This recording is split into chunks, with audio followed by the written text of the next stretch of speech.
Guys ఈరోజు ముల్లాన్పూర్లో జరగబోయే రెండో T20లో సూర్యకుమార్ యాదవ్ నాయకత్వంలోని టీమిండియా సౌత్ ఆఫ్రికాను ఎదుర్కోబోతుంది.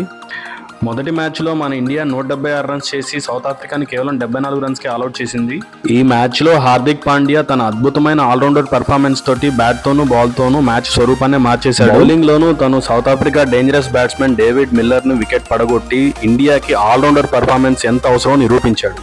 మొదటి మ్యాచ్లో మనకి కొన్ని అద్భుతమైన ప్రదర్శనలు. తిలక్ వర్మ 32 బంతులు 26 రన్స్, అక్షర్ పటేల్ 21 బంతులు 23 రన్స్ తో పాటు 2 వికెట్లు తీసి ఆల్రౌండర్ పర్ఫార్మెన్స్ తోటి టీమిండియాని గెలిపించారు. గైస్ ఈ రోజు ప్రెడిక్షన్ లో శుభ్మన్ గిల్ అయితే మంచి కంబ్యాక్ ఇస్తాడని నేనైతే అనుకుంటున్నాను. గత కొన్ని మ్యాచ్ల నుంచి తను పూర్ షాట్ సెలక్షన్ వల్ల ఇండియాకి సాలిడ్ స్టార్ట్ ఇవ్వలేకపోతున్నాడు.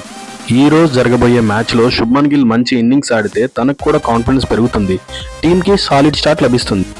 సౌత్ ఆఫ్రికా నుంచి మనం ప్రెడిక్ట్ చేస్తున్న మరో ప్లేయర్ డెవాల్డ్ బ్రేవిస్. T20లో 6 మిషన్గా పేరున్న ఈ డెవాల్డ్ బ్రేవిస్ బ్యాటింగ్ సర్ఫేస్ కనుక సెట్ అయితే పిచ్ ఎలా ఉన్నా మ్యాచ్ స్వరూపాన్ని మార్చగల డేంజరస్ హిట్టర్ ఈ బేబీ డివిలర్స్. మొత్తం మీద ఈ రోజు మ్యాచ్లో రెండు జట్ల నుంచి యువ ఆటగాళ్లే గేమ్ని మార్చే అవకాశం అయితే ఉంది.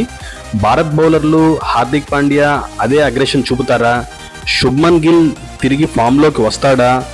డెవాల్డ్ బ్రేవిస్ తన పవర్ హిట్టింగ్ని కొనసాగిస్తాడో లేదో చూద్దాం.